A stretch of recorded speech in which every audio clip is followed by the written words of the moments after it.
அன்புக்குரிய சகோதர சகோதரிகளே, நம் ஆண்டவர் இயேசு கிறிஸ்துவின் நாமத்தில் உங்களை வாழ்த்துகிறோம். உங்களுக்காக நாங்கள் ஜெபிக்கிறோம். நீங்கள் அத்தனை பேரும் உடல் உள்ள ஆன்ம நலத்தோட கடவுளுக்கு ஏற்ற பிள்ளைகளா நீங்க செழித்து வாழ வேண்டும். உங்க பிள்ளைகள் அப்படி சிறப்பாக இருக்க வேண்டும்.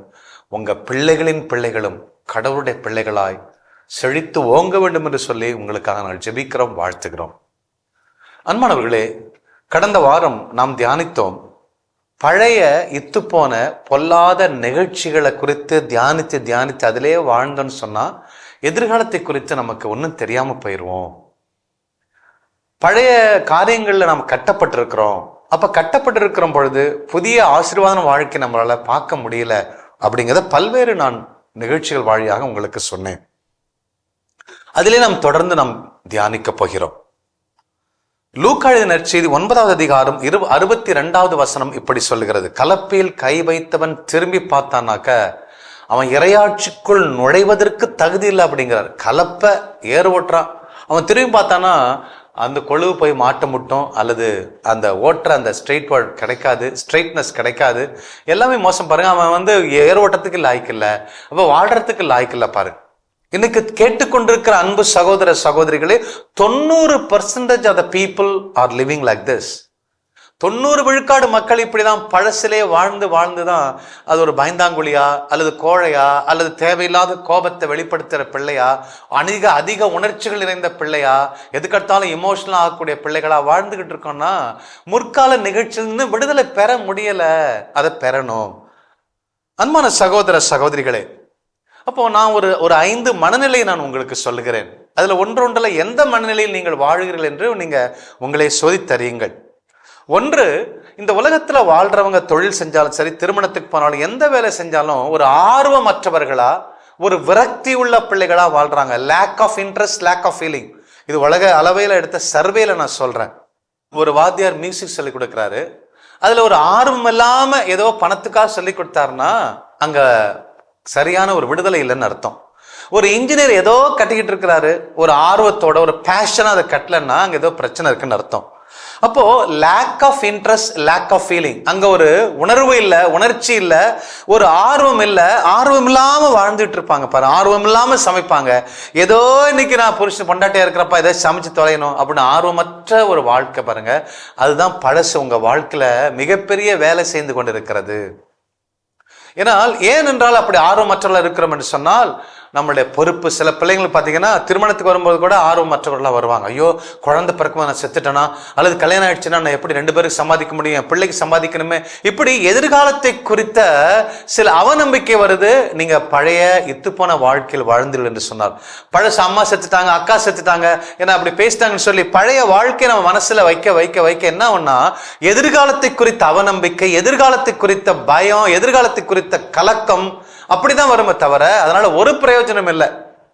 அதனால்தான் பலர் ஆர்வமற்றவர்களா, ஒரு உணர்ச்சியற்ற ஜடமா இந்த உலகத்துல வாழ்ந்துட்டு இருப்பாங்க. அது கம்யூனிகேஷன்ல இருக்கலாம், இல்ல எந்த ஃபீல்ட்ல, சாஃப்ட்வேர் இண்டஸ்ட்ரியில இருக்கலாம், எந்த ஃபீல்ட்ல இருந்தாலும் ஆர்வமற்றவர்களா வாழ்றீங்கன்னா பழசு உங்களை தொந்தரவு பண்ணுது. இரண்டாவதாக, சேட் அண்ட் டிஸ்கான்சுலேட் மைண்ட் செட். துக்கமான, ஆர்வமற்ற, எனக்கு ஆறுதலே இல்லப்பா, இனிமே எனக்கு எப்படி ஆறுதல் கிடைக்கும் அப்படிங்கிற துக்கமான, ஆறுதலற்ற மனநிலையோட வாழ்ந்துட்டு இருப்பாங்க. சேட் அண்ட் டிஸ்கான்சுலேட் மைண்ட் செட் என்று சைக்காலஜி சொல்லுகிறது. அப்படின்னா என்ன அப்படின்னா, இது 2 விதமா உங்களுக்கு பிரச்சனை இருக்கு. ஒண்ணு, தான் உடம்ப குறித்த ஒரு சந்தோஷம் இல்லை. கண்ணாடிக்கு முன்னாடி போய் நிற்பாங்க, தலை சீவாங்க, பொட்டு வைப்பாங்க, எல்லாம் பார்ப்பாங்க. ஐயோ, நான் குண்டா இருக்கிறேன், அல்லது நான் ஒல்லியா இருக்கிறேன், ஐயோ என் உறுப்பு எல்லாம் சரியில்லை, என் முகம் சரியில்லை, மூக்கு சரியில்லை, கண்ணு ஐப்ரோ சரியில்லை, முடி பத்தல, டைனமோ மாதிரி மண்டை இருக்கு, அல்லது ஒல்லியா இருக்கு, இல்ல கழுத்து பெருசா இருக்கு, வயிறு பெருசா இருக்குன்னு சொல்லி தன்னுடைய உடல் அழகை குறித்த ஒரு சந்தோஷமற்ற நிலை. they are not happy about their physical appearance. தான் உடம்பு கருப்பா இருக்கிறேன், குட்டையா இருக்கிறேன், பல்லு பெருசா இருக்கு, நாக்கு பெருசா இருக்கு, இப்படின்னு சொல்லி தன்னுடைய உடலை கூட ரசிக்க முடியாத ஒரு வக்கத்தவர்களா வாழ்ந்துகிட்டு இருக்கோம் பாருங்க. அப்படி இருந்தா நம்ம பழசுல வாழ்ந்துட்டு இருக்கோம்னு அர்த்தம். அன்பான சகோதர சகோதரிகளே, ரெண்டாவதாக இவங்களுக்கு அந்த செகண்ட் கேட்டகரியில் இன்னொரு பிரச்சனை என்னன்னா, அவங்களுக்கு சில பிசிக்கல் சிக்னஸ் இருக்கும். வயிற்று வலியோ அல்லது அல்சரோ அல்லது கர்ப்பப்பையில் ஃபைப்ராய்ட்ஸோ அல்லது ஏதாவது எலும்பு ப்ராப்ளமோ பேக் பெயினோ தலைவலியோ இல்லை குழந்தையின்மை, இப்படி சின்ன சின்ன பிரச்சனைகளாக இருந்துட்டு தான் இருக்கும். அந்த பிரச்சனைகளை பெருசாக்கி ஐயோ அந்த நோய் எங்க கொண்டு போய் விடுமோ, செத்து போயிடணும்னு சொல்லி நோயை குறித்து பயம். ஒன்று தன்னுடைய உடல் அழகை குறித்த சந்தோஷமற்ற நிலை, இன்னொன்று தம்ம உடம்புக்குள்ள இருக்கக்கூடிய நோய்களை குறித்த கவலை. இந்த ரெண்டும் தான் அவங்களை ரொம்ப பாதிக்குது. ஒருவேளை நீங்க உங்க உடம்பை குறித்து கவலைப்படலை இல்லை படுறீங்களா இல்லையான்னு டெஸ்ட் பண்றதுக்கு ரெண்டு விஷயம். ஒன்று, நீங்க அடிக்கடி ரோட்ல போகும்போதும் அங்க போகும்போதும் ஏர்போர்ட்ல போகும்போதும் ட்ரெயின்ல போகும்போதும் அடிக்கடி செல்ஃபி எடுத்துக்கிட்டே இருந்தீங்க, அப்படின்னு செல்ஃபி எடுத்துக்கிட்டே இருந்தீங்கன்னா உங்க உடம்பை நீங்க நேசிக்கல, உங்க உடம்பை குறித்து திருப்தி இல்லைன்னு அர்த்தம். இன்னொரு எக்ஸ்ட்ரீம் என்னன்னா, தன்னுடைய உடம்பை எப்பொழுதுமே பார்க்கவே மாட்டாங்க, உடம்புக்கு எந்த அக்கறையும் செலுத்தாதவர்கள் இருக்கிறாங்க. அவங்களும் தன் உடம்பை குறித்த டிப்ரெஷன் இருக்கு, வேதனை இருக்கு, நான் ஒரு அழகா இல்லைங்கிற வேதனை இருக்கிறது. இது செகண்ட் கேட்டகரி பாருங்க. இவங்க எல்லாமே என்ன செய்யறாங்கன்னா, பழச நினைச்சு நினைச்சு தன்னுடைய சந்தோஷத்தை இழக்கிறவங்க. மூன்றாவது கேட்டகரி யாரு அப்படின்னா, செல்ஃப் ரீக்ரிமினேஷன், செல்ஃப் அபியூஸ் என்று சொல்லப்படுகிறது. அப்படின்னா என்ன, அவங்க என்னைக்காவது ஒரு தப்பு செஞ்சிருப்பாங்க அல்லது குடி பழக்கம் இருக்கும், போதைப் பொருளுக்கு பழக்கம் இருப்பாங்க, யார்கிட்டையும் சொல்ல மாட்டாங்க. அப்போ தன்னை ஒரு குற்றவாளி, நான் ஒரு பெண்ணை ஏமாத்திட்டேன்யா, எனக்கு வரப்போற மனைவி நல்லவளா இருப்பா, அவளும் கெட்டவளா இருப்பா அப்படின்னு சொல்லி தன்னையும் குற்றவாளி என்று சொல்றது, பிறரை குற்றவாளி என்று சொல், தான் ஒரு பாதிக்கப்பட்ட ஒரு மனுஷன் அப்படின்னு சொல்லி தன்னை ஒரு விக்டிமா, தன்னை ஒரு பாதிக்கப்பட்டவன நினைச்சு தான் ஒரு குற்றவாளி, அல்லது நான் ஏமாத்தப்பட்டேன், என்னை எங்க மாமா ஏமாத்திட்டாரு, ரேப் பண்ணிட்டாரு, என்னை பிசிக்கல் அபியூஸ் பண்ணிட்டாரு, ஒரு நாள் என்னை ஏமாத்திட்டாரு அப்படின்னு சொல்லி ஆம்பளைங்களே மோசம், அப்ப நான் திருமணமே செய்ய மாட்டேன் என்று சொல்லி அவர்கள் தன்னை ஒரு குற்றவாளி அல்லது பாதிக்கப்பட்ட ஒரு மனுஷனாவே வாழ்ந்துட்டு இருப்பான். விக்டிமா, பாதிக்கப்பட்டவன், நான் தாழ்ந்த ஜாதி, அல்லது நான் சரியில்லை, நான் ஒரு குண்டு, நான் ஒல்லி, நான் எனக்கு எதுவுமே தெரியாது, இங்கிலீஷ் பேச தெரியாது, இந்த பரீட்சை எழுத தெரியாது என்று சொல்லி தன்னை ஒரு மோசமான ஒரு நிலையில வைத்து வைத்து பார்த்து கொண்டே இருக்கிறீங்களா? உங்களை பழசு ரொம்ப ஆண்டு கொண்டு இருக்கிறது. அப்போ இந்த சமுதாயத்தினுடைய பிரஷர்னால வாழ்றவங்க இருப்பாங்க. அவங்க சொல்லிட்டாங்க அதனால திருமணம் போறேன், இவங்க சொல்லிட்டாங்க அதனால பரீட்சை எழுதணும், அவங்க படிச்சு மார்க் வாங்கணும்னு பிரச்சனை, ஐயோ நான் சரியா ட்ரெஸ் பண்ணலாம் அவங்க பிரச்சனை. இப்படி சமுதாயத்தினுடைய அழுத்தத்தில் நீங்க திருமணத்துக்கு போனாலும் சரி, சமுதாய அழுத்தத்தினால நீங்க ஒரு காரியத்தை செஞ்சீங்கன்னா நீங்களாகவே இல்லை, உங்க பழசு உங்களை ஆளுகின்றது. அன்பான சகோதர சகோதரிகளே, இன்னொரு கேட்டகரி தான் நல்ல கேட்டகரி பாருங்க. எப்படி இருந்தாலும் நான் குண்டா இருக்கணும், ஒல்லியா இருக்கணும், கருப்பா இருக்கணும், சிவப்பா இருக்கணும், எப்படி இருந்தாலும் சரிதான் ஐயா, கடவுளை நம்பி நான் வாழ போறேன், நான் திருமணம் செய்ய போறேன், நான் தொழில் செய்ய போறேன், நான் நல்லா இருப்பேன், கடவுளை மட்டும் நம்பி வாழக்கூடியவங்க ஒரு 10 விழுக்காடு தான் இருக்கிறாங்க. பாக்கி 90 விழுக்காடு இந்த மாதிரி நெகட்டிவா திங்க் பண்ணி பேசி வாழ்ந்துகிட்டே இருக்காங்க. காரணம் என்ன? அவர்களை பழசு கட்டி வைத்திருக்கிறது. அப்போ அந்த பழச நம்ம என்ன செய்யறோம்னா, நம்முடைய வாழ்க்கையில தாயின் கர்ப்பப்பையில் உருவாக்கின நாள் முதல் நம்ம சாகிற வரை நம்ம எல்லா நிகழ்ச்சிகளை 2 கூடையில பிரிக்கிறோம். இங்க ஒரு கூடை number 1, basket number 1, basket number 2. 2 பிரச்சனைகளை 2 கேட்டகரி சொன்ன. ஒரு கேட்டகரி என்னன்னா அன்ஹாப்பி மெமரிஸ், சந்தோஷமற்ற துக்கமான நிகழ்ச்சிகள் ஒரு பக்கமும், தூய்மையற்ற பாவம் நிறைந்த நிகழ்ச்சிகளை இன்னொரு கூடையிலையும் நாம சேர்த்து வைக்கிறோம். அப்போ சந்தோஷமற்ற துக்கமான நிகழ்ச்சிகள்னா என்ன? ஒருவேளை சின்ன வயதுல 2 வயது 3 வயது இருக்கும்போது அப்பா இறந்திருப்பாங்க, அல்லது 3 வயதுல இருக்கும்பொழுது அம்மா ஓடி போயிருப்பாங்க, அல்லது சிறு வயதுல அப்பா அம்மா உங்களை நேசிக்க மாட்டாங்க. உங்க வீட்டுல 3 பிள்ளைங்க இருப்பாங்க, மூத்தவன் ரொம்ப அழகா சிவப்பா இருந்திருப்பாங்க, 2வது பிள்ளை கொஞ்சம் கலர் கம்மியா இருக்கும், அந்த அம்மா அந்த மூத்த பிள்ளை தான் அன்பு செஞ்சிருப்பாங்க, இது எனக்கு பிறக்கல போல் இருக்குன்னு சொல்லி 2வது பிள்ளைக்கு குறைந்த அன்பு செலுத்திருப்பாங்க. அப்பா அல்லது இருக்கிறாரு, குடிகாரா இருக்கிறாரு, ரொம்ப முட்டி போட வைத்து அடிக்கிறவரு, நெருக்கிறவரு, சித்திரவதைப்படுத்தக்கூடிய அப்பாவா இருந்தாங்கன்னா அந்த அப்பா அம்மாவை உங்களால் நேசிக்கும். இதெல்லாம் சந்தோஷமற்ற நிகழ்ச்சிகள் பாருங்க, அன்ஹாப்பி மெமரிஸ். இதெல்லாம் மனசுக்குள்ள வச்சுதான் நம்ம அந்த அப்பாவோட சரியா பழகிறது இல்லை, அம்மாவோட சந்தோஷமா இருக்கிறதுல, நண்பர்கள் வீட்டுக்கு போறோம், இப்படி ஊரை சுத்த ஆரம்பிக்கிறோம். அன்புக்குரிய சகோதர சகோதரிகளே, அப்போ முற்காலத்தில் நடந்த நிகழ்ச்சிகள் நம்மை பாதிக்கிறது பாருங்க, மிகவும் மோசமாக பாதிக்கின்றது. ஒரு ஊர்ல ஒரு வெளிநாட்டில இருந்து ஒரு அங்கிள் சாக்லேட் வாங்கிட்டு வந்தாரு. வாங்கிட்டு வந்து தன் தங்கச்சி வீட்டுல கொடுத்தாரு. ரொம்ப அற்புதமான காஸ்ட்லி சாக்லேட்ஸ்.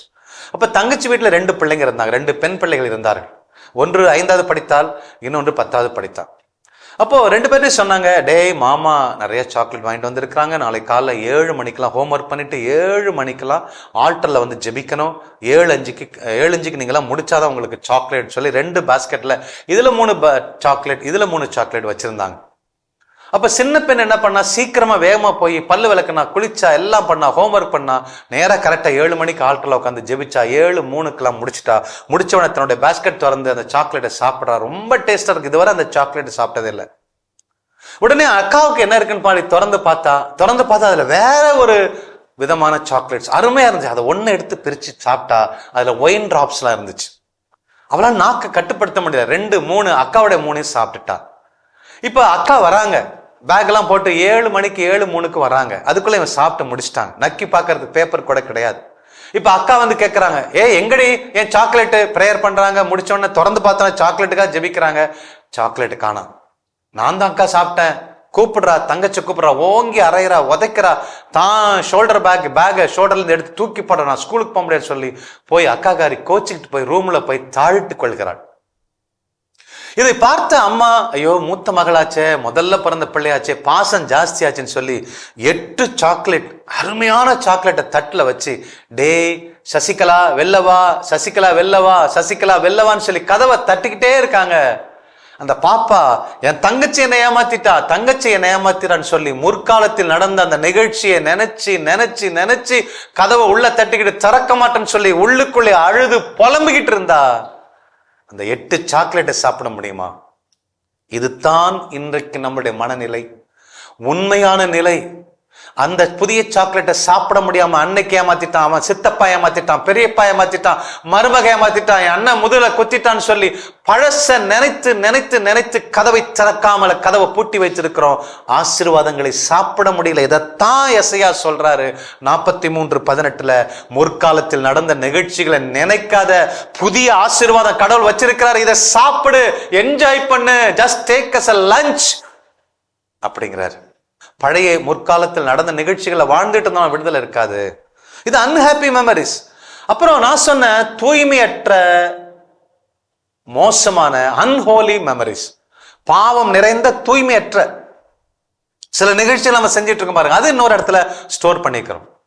10 வயசுல என்ன ஒருத்தன் ஒரு பெண்ணை வந்து அபியூஸ் பண்ணிருப்பாங்க, அல்லது 11 வயசுல ஆணு ஹாஸ்டல் இருக்கும்போது ஹோமோசெக்சுவல்ல ஈடுபட்டிருப்பான். அதை நினைச்சிட்டே இருக்கிறது. இதான் அன்ஹோலி, தூய்மையற்ற சில நினைவுகள் நம்மளை வதைக்கிறது பாருங்க. வயிற்றுல இருக்கும்போதே எங்க அப்பா என்ன அபார்ஷன் பண்ண பார்த்தாரு. அப்போ எங்க அப்பா அபார்ஷன் பண்றாரு, எங்க அம்மா வேணாங்கிறாங்க. அப்ப அப்பா கெட்டவர், அம்மா நல்லவர்னு சொல்லி வயிற்றுல இருக்கிற 3 வயசு குழந்தை கூட தீர்மானிக்குது எங்க அப்பா மோசம், வெளில வந்து அப்பா அன்பு செய்யல. 24 வருஷமா அப்பாவை அன்பு செய்யாத ஒரு மனிதன் இருக்கிறான். கவுன்சிலிங் வராங்க. காரணம் கேட்டா, அப்பா அவ்வளவு செஞ்சாலும் எங்க அப்பா என்ன வயிற்றுல இருக்கும்போது என்ன கொல்ல பார்த்தாரு. 3 வயசு 4 வயசு இருக்கும்போது அபார்ஷன் பண்ண முயற்சித்தாரு. எங்க அம்மா தான் காப்பாத்தினாங்க. எங்க அம்மா நல்லவங்க, எங்க அப்பா கெட்டவங்க. Sense of loss, unholy memories. ஆபாச படங்களை பார்க்கிறோம், மோசமான படங்களை பார்க்கிறோமே, மோசமான திரையரங்கு போறோமே, மோசமான குடிவெறி இருக்க, போதைப் பொருளுக்கு அடிமையா இருக்கிறோமே, இப்படி தப்பு செய்யறோமே, இதெல்லாம் தூய்மையற்ற நிகழ்ச்சிகள் அல்லவா, பாவங்கள் அல்லவா? இதெல்லாம் நம்ம செஞ்சு செஞ்சு நம்முடைய மனசுக்குள்ள புறையோடி போய் இருக்கிறதுனால அது ஐயோ நான் கூனி குறுகி நகத்தை கடிச்சுக்கிட்டு நிமிர்ந்து நடக்க முடியாத ஒரு பாவியா இந்த உலகத்துல குற்ற உணர்வோடு கோழை உணவோடு வாழ்ந்துட்டு இருக்கோம் பாருங்களேன். இன்னைக்கு போர்னோகிராஃபி பிரச்சனை மிகப்பெரிய பிரச்சனையாய் தலைவிரித்து ஆடிக்கொண்டிருக்கிறது. வயசானவங்க 60 வயசு இருக்கிறவன் பார்க்கறான், 70 வயசு இருக்கிறவன் பார்க்கறான், 15 வயசு இருக்கிற வாலிப பையனும் பார்க்கறான், 10 வயசு இருக்கிற பிள்ளைங்களும் பார்க்கறாங்க. அன்புக்குரிய சகோதர சகோதரிகளை இதை சொல்லிக்கிட்டே போவேன். அப்போ 2 விதமாய் மனசுல வச்சிருக்கிறோம். மகிழ்ச்சியற்ற நினைவுகள், தூய்மையற்ற நிகழ்ச்சி. 2 ஸ்டோர் பண்ணி தான் நம்ம ஒரு மாதிரி என்ன பண்றது அப்படின்னு சொல்லி ஒரு உணர்வற்ற ஜடமாய் வாழ்ந்து கொண்டிருக்கிறோம். அப்ப இதுல இருந்து எப்படி விடுதலை பெறுவது? 4 வழிகளை நான் சொல்லி நிறைவு செய்கிறேன். 1, பாவ மன்னிப்பு நிச்சயம் நமக்குள்ள இருக்கணும். Go for good confession. பாவரிக்கு போங்க. நான் பாவ சங்கீதத்தில் செஞ்சு தானே பிரதர் இருக்கேன். வாழ்நாள் முழுவதும் செஞ்ச அத்தனை பாவங்களையும் ஏற்று மனமருந்தி, உண்மையாகவே மனமருந்தி நீ போய் நல்ல ஒரு பாவ அறிக்கை செய். ரூம்ல கதறி அழு, ஆண்டவரே உமக்களுக்கு எதிராக நான் செஞ்சப்பான்னு சொல்லி கதறி அழுது, என்ன அவங்க ஏமாத்திட்டான்ப்பான்னு சொல்லி கதறி அழுங்க, உங்களுக்கு புதிய உறுப்புகளை கொடுப்பார். அப்ப நல்ல ஒரு பாவரிக்கை செய்யுங்க. பாவரிக்கை செஞ்ச ஒருபாடு ஞாபகம் வருதா, பழச மறந்தாதான் புதிய வாழ்க்கைக்கு போக முடியும். அத பழச மறக்கணும்னா நல்ல ஒரு கன்ஃபெஷன் போகணும், நல்ல ஒரு ஒப்புரவு அருட்சாதனம் நம்ம செய்யணும். ஒருவேளை நீங்க நல்ல ஒரு ஒப்புரவு அருட்சாதனம் செஞ்ச ஒருபாடு ஞாபகம் வந்தால், அந்த பாவம் வருதுன்னா குற்ற உணர்வு இருக்காது. இவ்வளவு பாவத்தை மன்னிச்சாரையா, அந்த கடவுளுக்கு நான் இறுதி வரை நான் நல்ல பிள்ளையா வாழ்வேங்கிற நம்பிக்கை வரும். குற்ற உணர்வு இருக்காது, கோழை உணர்வு இருக்காது. உங்க முற்காலத்தை குறித்து வேதனைப்பட மாட்டீங்க. நீங்க ஒரு நல்ல ஒரு பாவரிக்கை செஞ்சீங்கன்னா, ஒரு முள்ளு குத்திருச்சு, பாவங்கிற முள்ளு உடம்புல குத்திருச்சு, சீழ் பிடிச்சிருச்சு, வலிக்குது, பாவம் வலிக்குது, குற்ற உணர்வு வலிக்குது. நீங்க என்ன பண்றீங்க, டாக்டர்கிட்ட போய் ஆப்ரேட் பண்றீங்க. அந்த முள்ளு இவ்வளவு நீட்டு முள்ளை எடுக்கிறீங்க. பாவரிக்கை வழியாக, பாவ சங்கத்தின் வழியாக உங்க பாவத்தை பியர்ஸ் அவுட் பண்ணி வெளியில எடுத்து போட்டுட்டீங்க. இப்ப டாக்டர் நீங்க வந்துட்டீங்க, ஆபரேஷன் பண்ணி வந்துட்டீங்க. தழும்பு இருக்கு, ஒரு வாரம் கழிச்சு தையல் பிரிச்சாச்சு, தழும்பு தான் இருக்கும், வலி இருக்காது. நல்ல ஒரு பாவரிக்கை செஞ்சீங்கன்னா பாவம், ஒருவேளை நீங்க செய்த பாவம் மறந்துடுவீங்க. ஒருவேளை அது ஞாபகம் வந்தாலும் குற்ற உணர்வு இருக்காது, விடுதலையோட வாழ முடியும். இது முதல் படி.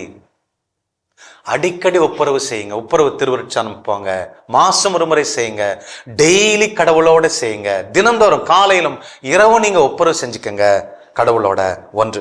ரெண்டாவது, பழச மறக்கணும் என்று சொன்னால், பழதிலிருந்து மறக்க வேண்டும் என்று சொன்னால், நம்ம ஒரு டெலிபரேட் ஆக்ட் ஆஃப் வில், நாம ஒரு முடிவெடுக்கணும். நான் இப்படிதான் வாழ போறேன், எனக்கு டாப் ப்ரையாரிட்டி கடவுள் தான், கடவுள் தான் எனக்கு எல்லாமே, இனிமே கடவுளை தவிர வேற எதுவுமே இல்லை, டாப் ப்ரையாரிட்டி கடவுள் தான். அந்த தீர்மானம் எடுக்கணும். தொழில் அல்ல, என் பிள்ளைங்க அல்ல, என் பொண்டாட்டிங்க அல்ல, என் புருஷன் அல்ல, கடவுள் தான் டாப் ப்ரையாரிட்டின்னு வாழணும்.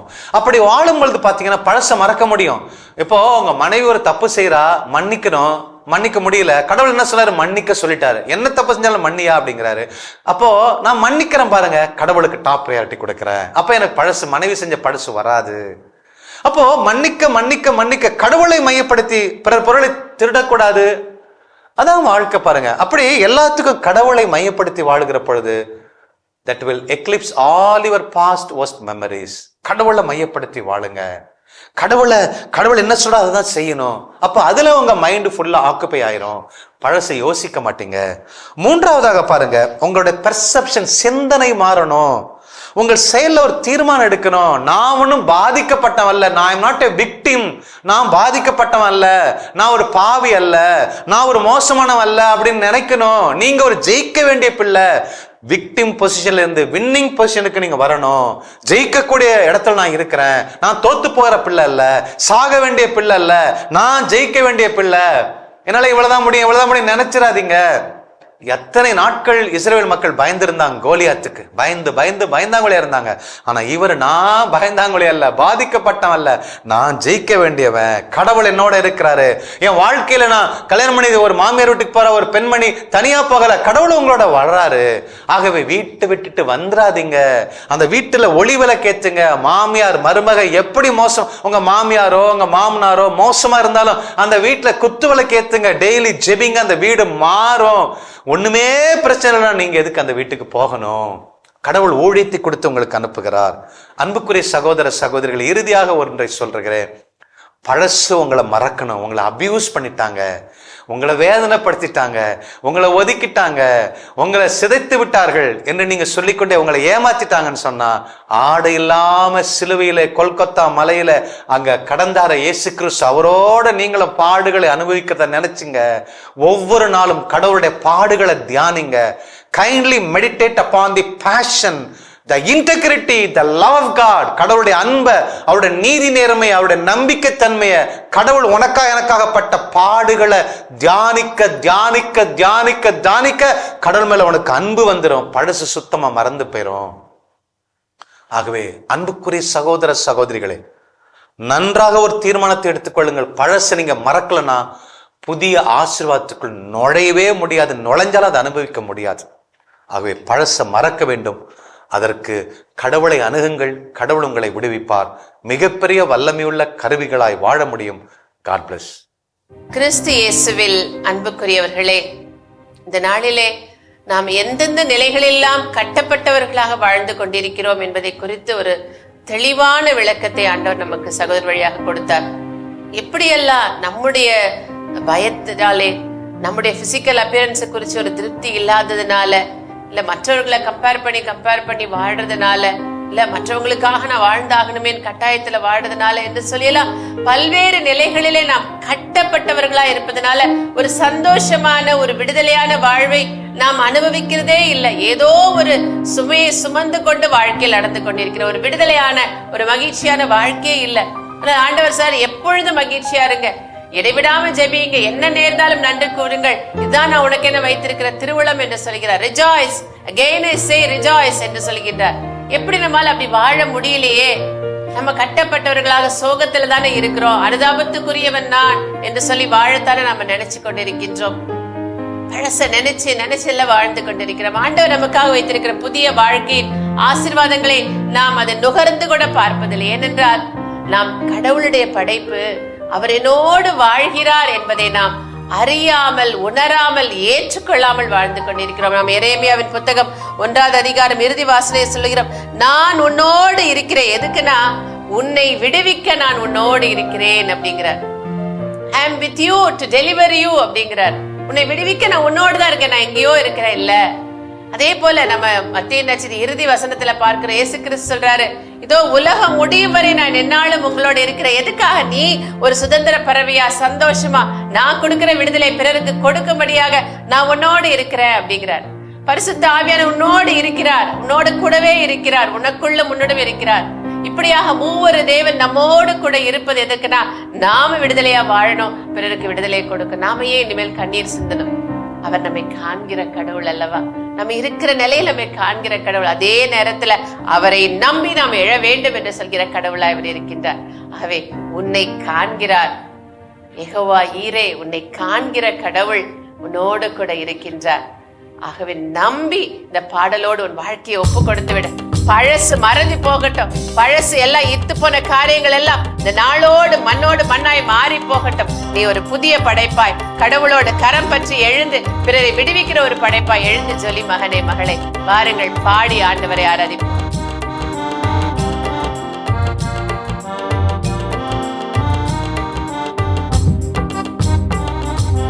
உன்னை காண்கிறார், உன் கண்ணீர் துடைக்கிறார். இயேசு உன்னை காண்கிறார், உன் கண்ணீர் துடைக்கிறார். இனி அழ வேண்டாம், அழ வேண்டாம், அதிசயம் செய்திடுவார். நீ அழ வேண்டாம், அழ வேண்டாம், அதிசயம் செய்திடுவார். இயேசு உன்னை காண்கிறார், உன் கண்ணீர் துடைக்கிறார். ஒரு ஆசீர்வாதமான, நீயே ஆசீர்வாதமாய் மாறக்கூடிய ஒரு வாழ்க்கை ஆண்டவர் முன்னால் வைத்துக் கொண்டிருக்கிறார், உன்னோடு கூட இருக்கிறார். அந்த ஆசீர்வாதத்தை எடுத்துக்கொண்டு இதோ ஓடு மகனே, rejoice, again I say rejoice.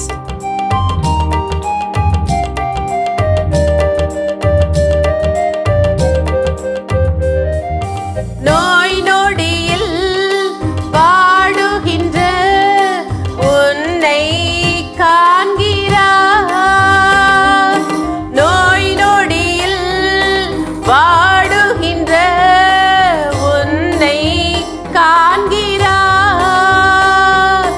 நொடி பொழுதே சுகம் தந்து உன்னை தேற்றுவார்.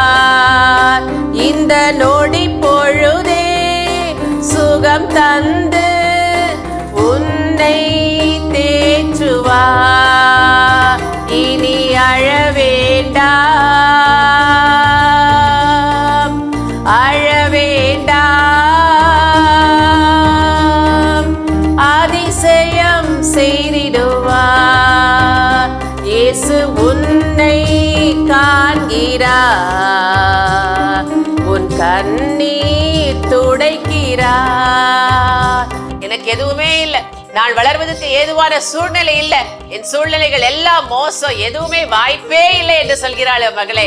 மகனே, எந்த சூழ்நிலையாக இருந்தாலும் சகலவற்றையும் புதிதாய் மாற்றுகிற கடவுள் உன்னோடு கூட இருக்கின்றார். எழுந்து பிரகாசி என் மகனே, மகளே. எதிர்காற்றோடு போராட்டமா உன்னை காண்கிறார். எதிர்காற்றோடு போராட்டமா உன்னை காண்கிறார். உன் படகில் ஏறுகிறார், அமைதி தருகிறார். இன்று உன் படகில் ஏறுகிறார், அமைதி தருகிறார். இனி அழ வேண்டாம், அழ வேண்டாம், அதிசயம் செய்திடுவார். இயேசு உன்னை காண்கிறார், உன் கண்ணீர் துடைக்கிறார். ஆமென். ஆண்டவரே, நன்றியோடு விடுதலையை பெற்றுக்கொள்கிறோம். ஆண்டவரே, நோய்கள் சுகமடையட்டும் இயேசுவின் நாமத்திலே. அப்பா, எல்லா விதமான குற்ற உணர்வுகள் இயேசு கிறிஸ்துவின் ரத்தத்தினாலே கழுவப்பட்டு மறைவதாக. அப்பா தெய்வமே, பயம் கலக்கம் எல்லாம் மாறி போகட்டும். ஆண்டவரே, நான் பாதிக்கப்பட்டவன் என்று சொல்லி அப்பா உள்ளுக்குள் அழுது கொண்டிருக்கிற பிள்ளைகள் விடுதலையை சுவைப்பார்களாக. நீர் வைத்திருக்கிற அந்த ஆசீர்வாதமான வாழ்வை கரம் நீட்டி பெற்றுக்கொள்வார்களாக. சகல விதமான கட்டுகள் இயேசுவின் நாமத்திலே நிர்மூலமாகட்டும். ஆண்டவரே, பிள்ளைகள் கட்டுகள் அவிழ்க்கப்பட்ட கன்று குட்டிகளாய் தொழுவத்திலிருந்து வெளியோடி வந்து அப்பா உலகத்திற்கு சுடராய் சுடர் விடுவார்களாக. எங்கள் ஆண்டவர் இயேசு கிறிஸ்துவின் நாமத்தில் ஜெபிக்கிறோம் எங்கள் ஜீவனுள்ள நல்ல பிதாவே, ஆமென். அன்பானவர்களே, ஆண்டவராகிய இயேசு கிறிஸ்துவின் மீது முழுமையான நம்பிக்கை கொள்வோம், நிறை வாழ்வை பெற்றுக்கொள்வோம். God bless you. இயேசுவுக்கே புகழ், மரியே வாழ்க.